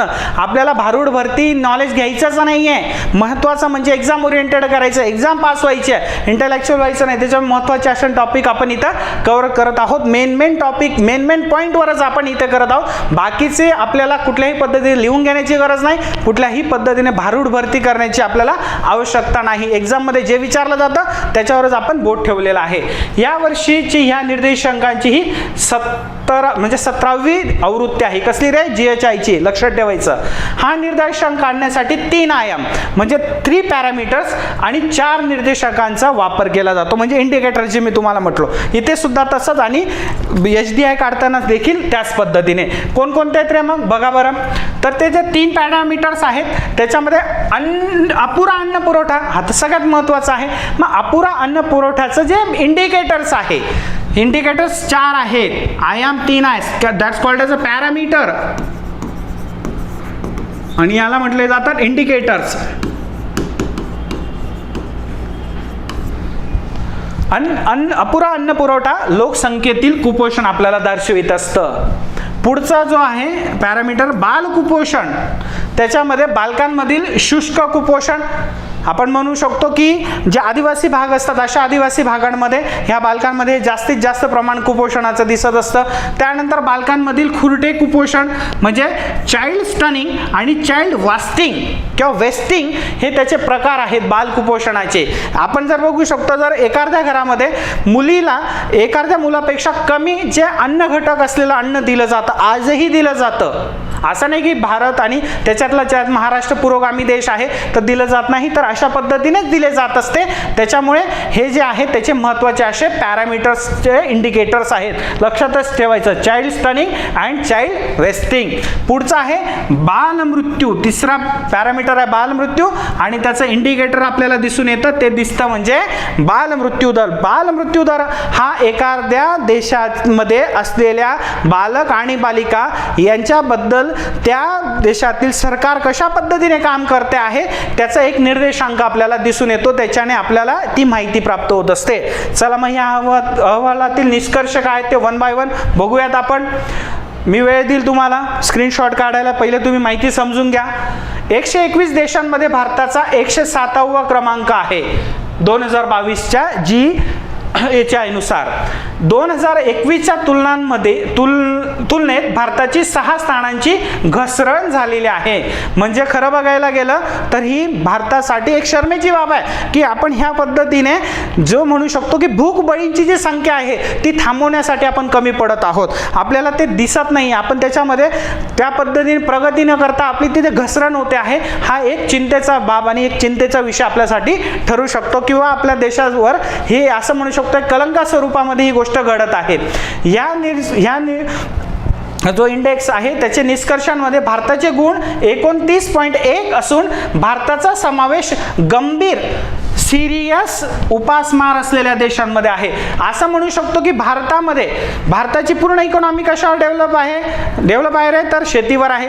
आपण शेतकऱ्यांना जगाचा पोशिंदा म्हणतो आणि भारताने 1966 नुसार किंवा 1966 नंतरच्या हरित क्रांतीने असं म्हणू शकतो की स्वतःला धान्यांमध्ये परिपूर्ण केलेला आहे. PL 480 जो लॉ होता त्याच्या माध्यमातून आपण एकेकाळी अमेरिकेकडनं आपण गहू आयात केलेला आहे आणि ह्या गव्हाच्या बियांमध्येच काय केलेलं आहे अमेरिकेने तेव्हा किंवा तिथल्या सरकारच्या तेव्हाच्या लोकांनी त्याच्यामध्ये गवताचे सुद्धा बी टाकून दिलं होतं, जे आज पूर्ण भारतामध्ये आपल्याला काँग्रेस गवत म्हणून प्रसिद्ध आहे. ते काँग्रेस गवत का म्हटलं जातं त्याचं रिझन असं आहे कारण ते काँग्रेसच्या काळामध्ये ते बियाणं आयात केलं गेलेलं होतं. त्याच्यामुळे त्यांनी पूर्ण भारतामध्ये तुम्ही जाल त्या कोपऱ्यात तुम्हाला काँग्रेस गवत दिसतं, जिथे पडीक जागा असेल तिथे तुम्हाला काँग्रेस गवत. याचा अर्थ काय की आज आपण जरी संपूर्ण झालेला असेल तरी पण आज आपली भारताची GHI मध्ये जो श्रेणी आहे ती काय आहे तर गंभीर सिरियस स्वरूपाची आहे, मध्यम स्वरूपाची नाही, निम्न स्वरूपाची नाही तर सिरियस. म्हणजे बघा आपल्याकडे प्रचंड प्रमाणामध्ये जरी अन्न म्हणजे असं म्हणू शकतो की अन्न उत्पादनामध्ये आपण स्वयंपूर्ण झालेलो आहोत, परंतु आपल्याला अन्न सुरक्षा अभियान सारखे अभियान राबवावे लागतात. याचं रिझन हेच आहे की प्रत्येकापर्यंत अन्न पोहोचवण्याची जी जबाबदारी आहे सार्वजनिक वितरण व्यवस्था तिच्या पद्धतीने तिचा यश प्राप्ती व्हायला पाहिजे होती. ती यश प्राप्ती न झाल्यामुळे आपल्याला या सगळ्या गोष्टींची आता दखल घ्यावी लागत आहे. भारतातील चाइल्ड वेस्टिंग आपण बघितलं, वेस्टिंग इथे समजलं का तुम्हाला? आयाममध्ये वेस्टिंग बालकांमधील खुरटे कुपोषण. तर भारतातील चाइल्ड वेस्टिंगचे उंचीच्या तुलनेत म्हणजे कमी वजन असं त्याला काय म्हटलं जातं चाइल्ड वेस्टिंग. खुरटे म्हणजे बुटका राहून जाणे.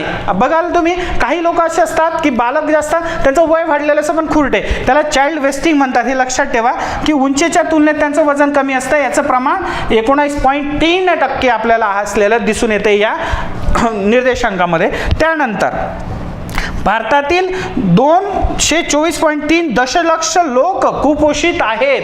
प्रचंड प्रमाणात लोकसंख्या जी आहे भारतामधली ती कुपोषित आहेत आणि बालमृत्यू देखील 4.6% वरून 3.3 पर्यंत घसरलेला आहे. म्हणजे एक चिंताजनक बाब आहे. म्हणून आपण देखील मानव म्हणून जेव्हा आपण अन्न आपल्या ताटात घेतो तेव्हा आपल्या ताटात जे लागतं तेवढंच घेणं अपेक्षित आहे.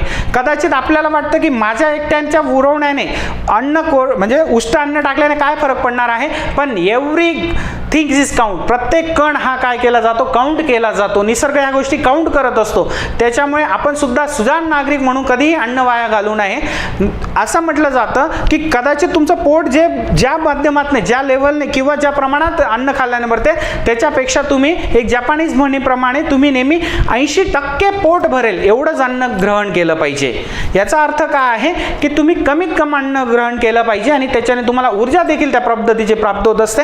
म्हणून यापुढे कायम लक्षात ठेवायचं की अन्न वाया घालवत असताना आपण फक्त आपल्या डोळ्यासमोर असे कुपोषित लोक, कुपोषित बालक जे अन्नाच्या कणासाठी तरी मात्र म्हणजे असं म्हणतात त्राहिमाम करत आहेत, अशा व्यक्तींचे, अशा बालकांचे जर तुम्ही तुमच्या समोर त्यांचे चेहरे आणले तर तुम्ही कधीही आयुष्यात अन्न वाया घालवणार नाहीत.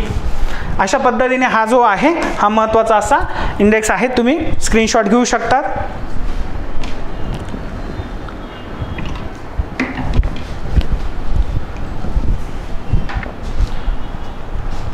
पुढचा आहे बहुआयामी दारिद्र्य निर्देशांक 2022, ज्याला multi dimensional poverty index MPI सुद्धा म्हटलं जातं. MPI multi dimensional poverty index किंवा असं तुम्ही लक्षात ठेवू शकता. तर ही जाहीर करणारी संस्था कोणती आहे? युनायटेड नेशन डेव्हलपमेंट प्रोग्राम आणि OPHI. आता OPHI काय आहे तर Oxford poverty and human development initiative असं याचा लॉंग फॉर्म आहे. या अहवालाची थीम काय होती 2022ची ते लक्षात ठेवा. ती होती unpacking deprivation bundles to reduce multi dimensional poverty. मी तुम्हाला म्हटलं ना मल्टी डायमेन्शनल पॉवर्टीचा विषय तो इथं 2010 मध्ये पहिल्यांदा हा निर्देशांक जाहीर करण्यात आला. 3 आयाम आणि 10 निर्देशांक, 3 पॅरामीटर्स 10 इंडिकेटर्स याचा वापर केला जातो. 2022च्या निर्देशांकातील ठळक मुद्दे कोणते आहेत आपण ते आता 1 बाय 1 समजून घेऊयात. सुमारे 41,50,00,000 नागरिक गरिबीतून बाहेर आले आहेत. ठीक आहे. आणि 4.2% नागरिक तीव्र दारिद्र्यात आज आहे, ज्याला बिलो पॉवर्टी लाईन म्हणतो आपण. BPL ज्याला म्हटलं जातो. APL आणि BPL हे 2 प्रकार आहे दारिद्र्य मोजमापनाचे. त्याच्यामध्ये 4.2% नागरिक तीव्र दारिद्र्यात असलेले आपल्याला दिसून येत आहेत. झारखंड, बिहार, उत्तर प्रदेशची दारिद्र्य निर्मूलनात राष्ट्रीय सरासरीपेक्षा सध्याला चांगली कामगिरी झालेली आपल्याला दिसून येते आहे. त्यानंतर गोव्यात मल्टी डायमेन्शनल पॉवर्टी इंडेक्स निर्देशांकात सर्वाधिक घट झालेली, हा इथं पॉइंट बनतो, IMP पॉइंट. त्यानंतर जम्मू काश्मीर, आंध्र प्रदेश, छत्तीसगड आणि राजस्थानचा क्रमांक लागतो.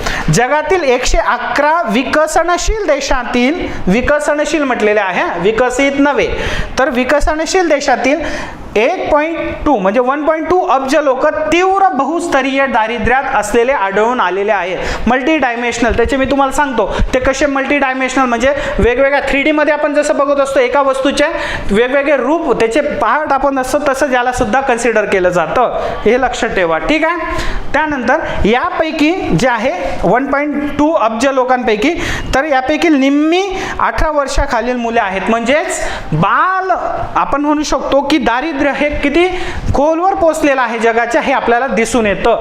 ते हे फाइंड आउट करण्यासाठी बघा पॅरामीटर्स कोणते आहेत आणि निर्देशक कोणते आहेत ते आपण व्यवस्थित समजून घेऊयात. म्हणजे तुम्ही आज करंट सोबत इकॉनॉमीचं सुद्धा लेक्चर कंप्लीट केलेलं आहे. त्याच्यातला दारिद्र्य हा जो महत्त्वाचा असा टॉपिक आहे, जो क्लिष्ट असा टॉपिक आहे, तो या लेक्चरच्या माध्यमातून तुम्ही इझिली त्याला समजून घेतलेला आहे. तर पहिला आयाम येतो, पहिला पॅरामीटर येतो मल्टी डायमेन्शनल इंडेक्समध्ये. मल्टी डायमेन्शनल तर पहिला येतो आरोग्य. सगळ्यात म्हणतो ना आरोग्यम धनसंपदा. आयुष्यात सगळ्यात महत्त्वाचं काय आहे तर समृद्धीपेक्षा आरोग्याला पहिलं आपण स्थान द्यायला पाहिजे. तर त्याच्यामध्ये त्याचे इंडिकेटर्स आहेत. पहिलं पोषण, दुसरं बालमर्त्यता म्हणजे पोषण जसं न्यूट्रिशायझेशन कसं होत आहे आणि मृत्यू कसे, बाल मृत्यू हे महत्त्वाचं त्याचे इंडिकेटर्स आहेत. त्याच्यानंतर पुढचा येतो शिक्षण. शिक्षणाच्या बाबतीतच शिक्षणात मिळूनच व्यक्ती पुढे जात असतो आणि ह्या शिक्षणाच्या लेवलने तो स्वतःचा विकास घडवून आणत असतो. स्वतःचा विकास म्हणजेच पुढे जाऊन तो राष्ट्राचा विकास आपल्याला झालेला दिसून येतो. येतो. मग याच्यामध्ये कन्सिडर काय केले जातात इंडिकेटर्स ते लक्षात ठेवा. तर त्याच्यामध्ये शालेय वर्ष आणि बालक पटसंख्या शिक्षणासाठी अतिशय महत्त्वाचे असेल. म्हणजे तुम्ही लहानपणी जरी लहानपणी शाळेमध्ये की आजही बघू शकतो आपण, जेव्हा जे आता थोडे डिजिटलायझेशन शाळा झालेल्या आहेत, पण तुम्ही 10 वर्षापूर्वी गेल्या तर तुमचा जो बोर्ड असतो त्याच्यावर पटसंख्या लिहिली जायची कोपऱ्यावर. ती पटसंख्या, हजर, गैरहजर, एकूण विद्यार्थी हे सगळं लिहिलं जायचं. याचा अर्थ असायचा की रोजसाठी किती तो, म्हणजे असं म्हणू शकतो आपण की रोजचा तो गोषवारा असायचा.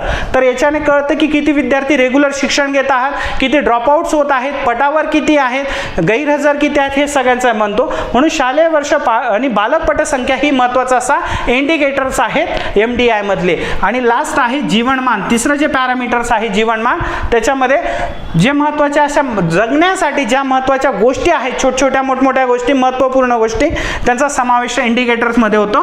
तर वीज आहे, स्वयंपाकाचे इंधन आहे, स्वच्छता आहे, जमीन आहे, पेयजल आहे आणि मालमत्ता आहे. म्हणजे हे जर तुम्ही काउंट केले तर 10 ते काय आहे तर इंडिकेटर्स आहेत. 1 2 3 4 5 6 7 8 9 आणि 10 जीवनमान मध्ये सर्वाधिक पॅरामीटर्स आहे, इंडिकेटर्स आहेत, हे लक्षात ठेवायचं. समजलं? एकदम डिटेल मध्ये कळाला. याच्यामध्ये इकॉनॉमी मध्ये जरी प्रश्न विचारला तरी आपला मार्क जायला नको. स्क्रीनशॉट घ्या.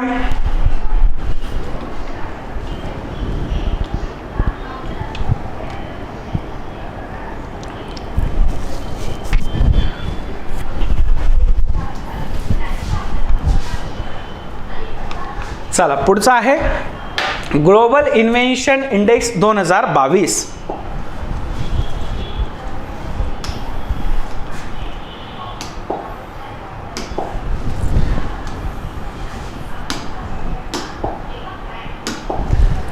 जाहीर करणारी संस्था कोणती आहे लक्षात ठेवा. जागतिक बौद्धिक संपदा संघटना, विपो जिला म्हटलं जातं. ठीक आहे, World Intellectual Property Organization. Theme काय होती 2022च्या या इंडेक्सची? ती होती what is the future of invention driven growth. आवृत्ती कितवी आहे, एडिशन कितवी आहे? 15वी एडिशन आहे. जगातील सुमारे 132 अर्थव्यवस्थांच्या नाविन्यपूर्ण कामगिरीनुसार क्रमवारी इथे देण्यात येते, प्रोव्हाइड केली जाते. भारताचा क्रमांक 41वा आपल्याला दिसून येतो. इथे 2 पॉईंट बनतात, लक्षात ठेवा रे. तो म्हणजे 2022 नुसार 40वा क्रमांक आहे आणि 2021 मध्ये हा क्रमांक 46वा होता. हा महत्वाचा पॉइंट आहे. याच्यामधले पहिले 5 देश, शेवटचे 5 देश आणि शेजारील 5 देश असं आपण समजून घेऊयात. कशामध्ये? तर ग्लोबल इन्व्हेन्शन इंडेक्स मध्ये पहिले 5 देश कोणते? म्हणजे प्रथम स्थान कोणाला प्राप्त झालेलं आहे तर स्वित्झर्लंड या देशाला प्रथम क्रमांक प्राप्त झालेला आहे. म्हणजे चढते क्रमांक, चढता क्रम, उतरता क्रम, याच्यासाठी हा महत्वाचा डेटा आपण लक्षात ठेवायचा आहे. 2 नंबर कोणाला प्राप्त आहे? अमेरिकेला प्राप्त आहे. 3 नंबर कोणाला प्राप्त आहे? स्वीडन या देशाला प्राप्त झालेला दिसतो. 4था क्रमांक ज्यावर आहे UK म्हणजे युनायटेड किंगडम, ब्रिटन. आणि 5वा जो आहे तो 5वा दिसून येतो आपल्याला नेदरलँड. नेदरलँडला 5वा क्रमांक या ग्लोबल इन्व्हेन्शन इंडेक्स मध्ये प्राप्त झालेला आहे. त्यानंतर तळाचे जे देश आहेत ते बघायचं गेलं तर 132व्या क्रमांकावर आपल्याला गिनी दिसतो. म्हणजे सगळ्यात तळाशी जो देश आहे तो कोणता आहे तर गिनी हा देश दिसून येतो ग्लोबल इन्व्हेन्शन इंडेक्स मध्ये. आपण 21चा देखील पाहिलेला आहे शॉर्ट मध्ये, सुरुवातीच्या वन लाइनर्स मध्ये. इथे आपण तो बघून घेऊया. 131व्या क्रमांकाला इराक दिसतोय. 130व्या क्रमांकाला बुरुंडी हा देश आहे. आफ्रिकन देश आहेत, मोस्ट ऑफ द देश तुम्ही बघितले तर आफ्रिकन देश आहेत. याच्यामधला जर इराक सोडला तर हा काय आहे तर बाकीचे जे देश आहेत आपले आफ्रिकन देश दिसून येतात. 129व्या क्रमांकाला मॉरिटानिया आहे आणि 128व्या क्रमांकाला येमेन हा सुद्धा देश दिसून येतो. म्हणजे शेवटचे 5 देश तुम्हाला उतरता क्रम, चढता क्रम आला रे आला की ह्याच पद्धतीने कोणत्याही अहवालामध्ये आला तर आपण लक्षात ठेवायचं आहे. आणि इकॉनॉमी सोबतच चालू घडामोडी तर होतच आहे, पण इकॉनॉमी सुद्धा आपली याच्याने स्ट्रॉंग होते, ही गोष्ट लक्षात ठेवण्याची आहे. शेजारील देश विचारले भारताचे कशामध्ये तर ग्लोबल इन्व्हेन्शन इंडेक्स मध्ये. तर लक्षात ठेवा 11व्या क्रमांकावर चीन आहे, 85व्या क्रमांकावर श्रीलंका आहे, 87व्या क्रमांकावर पाकिस्तान आहे आणि 102 क्रमांकावर बांगलादेश आहे आणि नेपाळ या देशाचा क्रमांक 111व्या स्थानावर लागतो. म्हणजे शेजारील देश सुद्धा जर विचारले इथे सुद्धा आपला मार्क जायला नको. ठीक आहे, स्क्रीनशॉट घेऊन घ्या.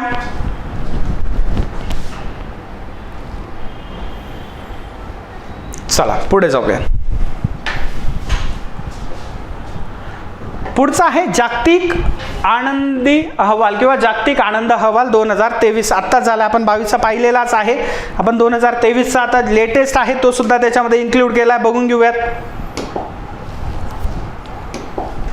तर ही जाहीर करणारी संस्था कोणती आहे? तर United Nations sustainable development solution network ही संस्था हा अहवाल सादर करत असते. आनंद, आनंद कशावर असतो? तर काय लक्षात ठेवायचे, त्याच्यासाठी इंडिकेटर्स आहेत. आनंद होतो हेच लोकांना कळत नाही, मी आनंदी का होतोय, मी दुःखी का होते, याचे रिझनच कळत नाही. परंतु जागतिक लेवलला आपण असं म्हणू शकतो की त्याचे मोजण्याचे इंडिकेटर्स आहे आणि या इंडिकेटर्सच्या माध्यमातून ह्या सगळ्या गोष्टी आपण चेकआउट केल्या जातात, ह्या गोष्टी आपल्याला आपल्यापर्यंत पोहोचवल्या जातात. मग आनंदी होण्यासाठी केवळ एक गोष्ट कधीही कारणीभूत नसते, त्याचे विविध घटक असतात आणि ह्या घटकांच्या आधारावर हा अहवाल सादर केला जातो. आणि त्याच्यामध्ये बघायला गेलं तर भारताची जी स्थिती आहे ती असं म्हणू शकतो की ती समाधानकारक नाहीये. ठीक आहे, तर बघूयात मग. तर इथे आणखी एक पॉइंट बनतो, कोणता दिवस? दिनविशेष जे आहे त्याच्यावर पण आपण एक लेक्चर घेणारच आहोत. तर दिनविशेष मध्ये लक्षात ठेवा, तर 20 मार्च जो आहे हा दिवस जागतिक आनंद दिवस म्हणून साजरा केला जातो. 2023ची जी वर्षाची जागतिक आनंद दिवसाची थीम होती be mindful, be grateful, be kind. कधीही लक्षात ठेवा, अशा पद्धतीने काय लिहिलेलं आहे, be mindful, be grateful, be kind, ह्या गोष्टी आनंद मिळवण्यासाठी गरजेच्या आहेत. या जगामध्ये तुमच्यावर कितीही टीका होऊ द्या, तुम्हाला कितीही सप्रेस करण्याचा प्रयत्न करू द्या, तुम्हाला कितीही दाबण्याचा प्रयत्न केला गेला असेल, तरी एक गोष्ट कायम लक्षात ठेवायची, संयम खूप महत्त्वाचा आहे. संयम जर तुमच्याजवळ असेल, संयमापेक्षा चांगला मित्र या जगात तुमचा कोणीच नाही. जर संयम तुमच्याजवळ असेल तर अशा विपरीत परिस्थितीमधून तुम्ही पुढे जाऊन त्या गोष्टीला लढा देतात. म्हणून म्हटलं जातं की संयम म्हणजे सब्र से कोई अच्छा दोस्त आपको नहीं मिल सकता. म्हणजे सब्र असेल तुमचा, संयम असेल तर परीक्षांसाठी देखील तुम्हाला केवळ अभ्यास ही एक गरज आहे, परंतु संयम, योग्य वेळी दाखवलेला योग्य संयम हा त्या एग्जाम पास होण्याचा मूल मंत्र आहे. म्हणून सब्र करना सीखिए. सब्र हा अशी गोष्ट आहे, संयम ही केवळ श्रद्धा आणि सबुरीच्या पद्धतीने आपल्याला एक आपल्या साईबाबांचं जसं आपल्याला म्हणू शकतो की आपल्याला एक देण आहे त्यांच्या वाक्याची किंवा त्यांच्या जीवनात त्यांच्या विचारांची, त्याच पद्धतीने तुम्ही जर संयम ठेवला तर अशा विपरीत परिस्थितीमध्ये तुम्ही कोणत्याही परिस्थितीत आनंदी राहू शकतात. आनंदी राहण्यासाठी तुम्हाला कोणत्याही भौतिक गोष्टींची गरज नाही. जोपर्यंत सप्रेस केले जाल तोपर्यंत काय करायचं आहे की संयम ठेवा. योग्य वेळ आल्यावर योग्य उत्तर तुम्हाला काळच देणार असणार आहे. म्हणून आपण नेहमीच म्हणतो की एक पद्धतीने आपण उत्तर देत असतो की मेरे खिलाफ बातें मैं अक्सर बड़ी आसानी से सुन लेता हूँ, मैंने जवाब देने का हक वक्त को दे रखा आहे. आपणही त्याच पद्धतीने काय करायचं पाहिजे, उद्या तुमच्यावर किती टीका होऊ द्या, अरे अभ्यास असं होतोय तसं होतोय का नाही होते का नाही होते, परंतु लक्षात ठेवा तुमचा वेळ येईल तेव्हा तुम्हाला बरोबर या गोष्टी काय होणार आहेत. आपला प्रयत्न करत राहणं. आणि एक विद्यार्थी आता 1 महिन्यावर तुमची एक्झाम आलेली आहे, तर ह्या 1 महिन्यामध्ये तुम्हाला या गोष्टी लक्षात ठेवण्याचा आहे. आनंदाचा विषय म्हणून आपण तिकडे सरकलेलो आहोत. मग या अहवालात सामाजिक आधार, उत्पन्न, आरोग्य, स्वातंत्र्य, औदार्य आणि भ्रष्टाचाराची अनुपस्थिती म्हणजे सगळं काही चांगलं, या 6 प्रमुख घटकांचा विचार करण्यात आला आहे. हा सुद्धा पॉइंट बनतो रे, हा सुद्धा की जागतिक अहवाल जो आहे आनंदी अहवाल त्याच्यामध्ये कोणत्या घटकांचा समावेश होतो वरीलपैकी. पुन्हा एकदा सांगून देतो, सामाजिक आधार असतील, उत्पन्न असेल, आरोग्य, स्वातंत्र्य, औदार्य आणि भ्रष्टाचाराची अनुपस्थिती. या अहवालात भारताचा 126वा क्रमांक राहिलेला आहे. कोणत्या? 23 मधल्या. आणि 2022 मध्ये हा 136वा क्रमांक होता. लक्षातच ठेवायचा आहे. तरी हा काय आपण असं म्हणू शकत नाही की समाधानकारक आहे, नाही, हा समाधानकारक नाही. तर अशा पद्धतीने म्हणू शकतो की भारतामधली जी युवा पिढी आहे ती नैराश्यामध्ये जात आहे. याचे आपण भरपूर अशी उदाहरणं पाहत आहोत. ठीक आहे, त्याच्यामध्ये थोडंसं आपण असं म्हणू शकतो की त्याच्यामध्ये बदल झालेला आहे, परंतु तो समाधानकारक नाही. फिनलँड हा सलग 6व्यांदा किंवा 6व्या वर्षी जगातील सर्वात आनंदी देश ठरलेला आहे. हा पॉईंट पण महत्त्वाचा आहे. त्याच्यात सगळ्यात महत्त्वाचे सगळे जे आहे एक्झाम ओरिएंटेड परीक्षाभिमुख असे पॉईंट आपण घेतलेले आहेत. पहिले 5 देश कोणते आहेत जागतिक आनंदी अहवालमध्ये? तर बघा, तर त्याच्यामध्ये चढत्या उतरत्या क्रमासाठी हे महत्त्वाचं आहे. तर आहे फिनलँड, डेन्मार्क, आइसलँड, इस्रायल आणि नेदरलँड. हा तक्ता लक्षातच ठेवायचा आहे. आणि सर्वात शेवटी या अहवालात अफगाणिस्तान आहे 137व्या क्रमांकावर आहे. म्हणजे आपण जर बघायला गेलं तर अशा पद्धतीने जागतिक अहवाल जो आहे किंवा जागतिक आनंदी अहवाल याच्यामध्ये आपण ह्या गोष्टी आपल्या समोर येत असतात. त्याचे घटक लक्षात ठेवणे गरजेचं आहे. पुढचं हे तुम्हाला हे घेऊन घ्या, त्याचा स्क्रीनशॉट घेऊन घ्या.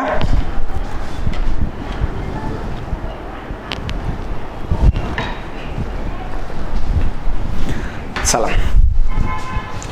आता अर्थशास्त्रातील परीक्षाभिमुख महत्त्वाचे निर्देशांक म्हणजे करंट सोबत इकॉनॉमी सुद्धा तुम्हाला इथे कशा पद्धतीने कव्हर करून दिली त्याचा हा चार्ट बघून घ्या.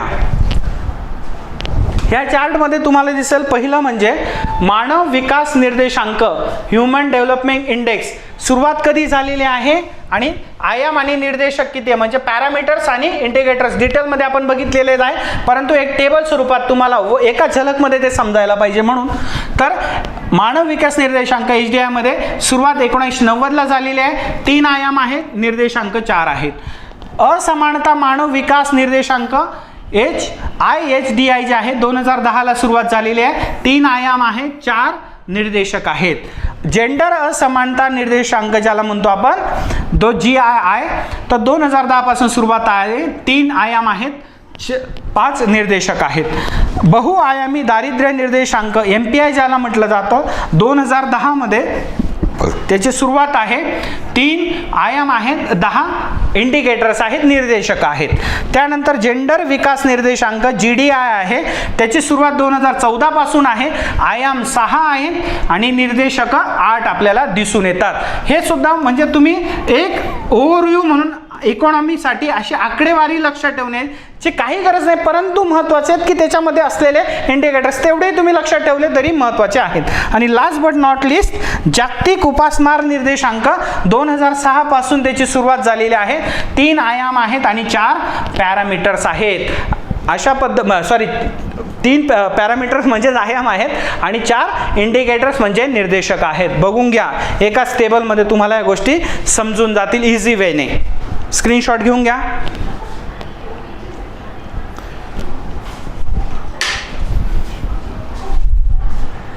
आणि lastly most of the time धन्यवाद, थँक्यू. सगळ्यात महत्त्वाचं आता एक्झाम आपली एका महिन्यावरच राहिलेली आहे, ऑलमोस्ट एकच महिना राहिलेला असं धरून घेऊया आपण. मग अशा वेळेस तुम्ही महत्त्वाचं काम काय करायचं आहे की झालेला अभ्यास पुन्हा पुन्हा करत असताना आपण नक्की काय करत आहोत की आयोगात PYQ जर तुम्ही बघितले तर PYQच्या माध्यमातून आपल्याला आपला अभ्यास कव्हरअप करता येणार आहे. म्हणजे आपला झालेला अभ्यास आपल्याला कॉन्फिडन्स फिलअप करत असतात. संयम ठेवा, वेळेला महत्त्व द्या आणि सगळ्यात महत्त्वाचं म्हणजे स्ट्रेस घेऊ नका. मी कधी सांगणार नाही, तर काय करा तर स्ट्रेस मॅनेज करा. टेन्शन येणं हे चांगल्या विद्यार्थ्याचं लक्षण आहे. ज्याला टेन्शन येत नाही त्याचा अभ्यासच झालेला नसतो असं म्हणू शकतं. असा कोणताही व्यक्ती नाही आहे परीक्षार्थीने जो पोस्ट घेणार आहे त्याला टेन्शन येणार नाही. सगळ्यांना टेन्शन येणार आहे, त्याला मॅनेज करा आणि ह्या मॅनेजच्या क्षमतेने संयम ठेवा. संयमाने अभ्यास करा, शेवटपर्यंत लढण्याची वृत्ती ठेवा. कारण आपलं ब्रीदवाक्यच आहे महाराजची माणसाचं लढेंगे बचेंगे तो और भी लढेंगे. तर ह्याच म्हणजे तुम्हाला शुभेच्छांसह तुमची रजा घेतो. धन्यवाद.